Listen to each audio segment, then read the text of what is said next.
कौन सा गाना है? स्ट्रेस क्या होता है बताइए। मैंने कहा दिल चीज क्या है आप मेरी जान लीजिए, बस एक बार मेरा कहा। और उसके बाद तो फिर तालियां होने लगी, सभी लोग साथ साथ गाने लगे।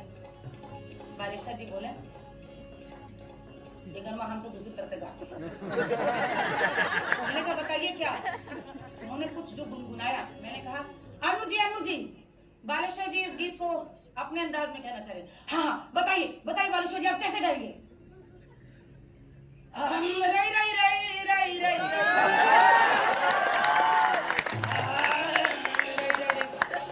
दिल चीज क्या है आप मेरी जान लीजिए, दिल चीज क्या है आप मेरी जान लीजिए, अब बस एक बार मेरा काम।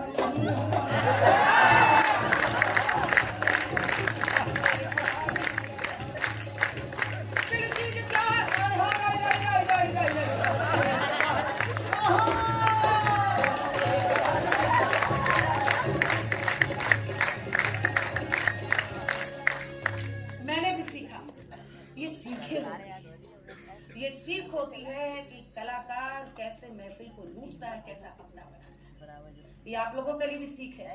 और कमाल का जादू छाया। अगली बार मेरे पास आया फोन कि अब सारे गमा में चलिए। मैंने कहा आपको तो पता मैं फिल्म के गाने गाती नहीं। आज की शायद पीढ़ी को याद भी नहीं होगा कि हम लोग कभी सारे गमा गाए। याद है।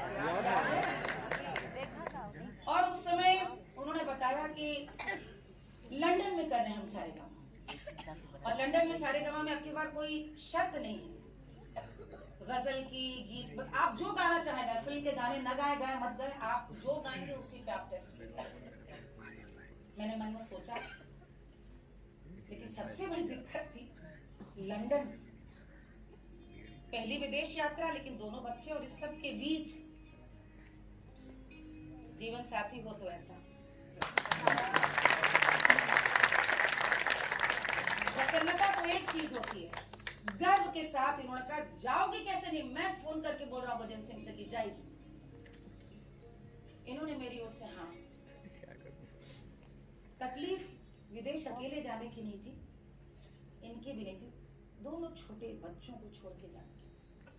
ना व्हाट्सएप के वो दिन थे, ना वीडियो कॉल हो पाती थी, बल्कि उस समय फोन कॉल भी वो 1 रुपए का कॉइन डाल करके किया जाता था, 1 पाउंड। और मैं गई, दोनों तरह से कमाल का नजारा था। गाने के लिए गई, सामने बैठे जगजीत सिंह साहब और फरीदा खानम जी। ये वो दिन था जब उन्होंने मुझसे कहा कुछ सुनाइए, तो मैंने शुरुआत कबीर के निर्गुण से की, और दूसरी जब फरमाइश हुई तो मैंने भजन गाया, और आखिर में जब उन्होंने कहा कि जजेस चॉइस राउंड होता, तो फरीदा खानम जी बोली आप लखनऊ से हैं, हमारी अम्मी के शहर यानी बेगम अख्तर साहब की जगह से हैं, आप कोई कजरी सुना दें।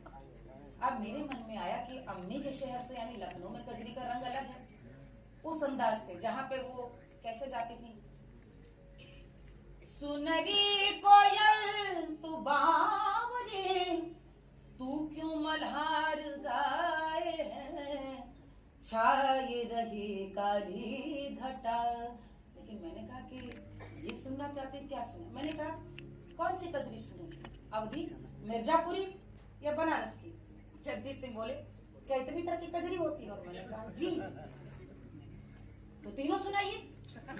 और मैंने जो तीनों कजरी सुनाई तो लंदन साउथ हॉल का वो जो पूरा हेज का स्टूडियो था, अगले दिन सब हमको मान लीजिए हमारे खाना खाने खाइए,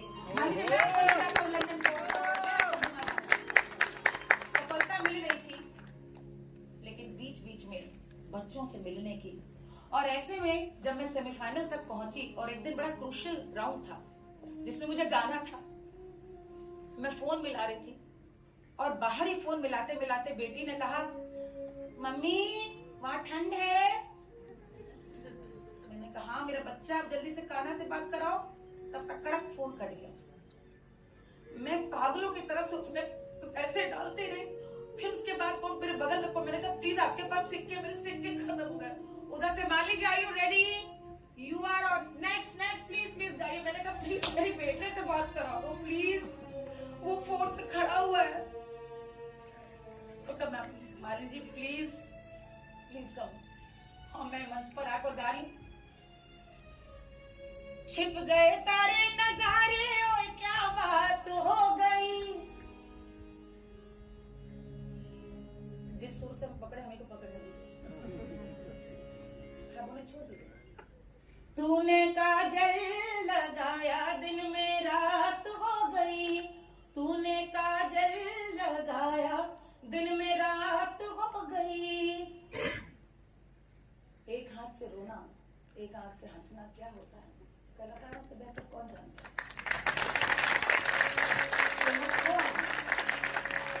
मैं निकल करके आई और बेटे से बात की, बस मना रही थी किसी तरह फाइनल में पहुंचूं, और वो मौका भी मिला जब हम लोगों को कहा गया कि न्यू ईयर का गाना रिकॉर्ड करना है। मैंने कहा कौन कौन गाएगा, तो हम सब पार्टिसिपेंट्स और साथ में कौन, मेहदी हसन साहब, गुलाम अली साहब। और जब उनकी नमस्कार। मेरा कहना है कि ऐसे ही कोई मालन नहीं बनता। मालन बनने के लिए, मालन या माली बनने के लिए बहुत तपस्या की जाती है, बहुत धूप में सहा जाता है, तब जाके बाग हरा भरा और खुशबूदार होता है, तभी फूल खिलते हैं जब आपकी मेहनत सफल होती है। ऐसे ही एक प्रयास पद्मश्री मालिनी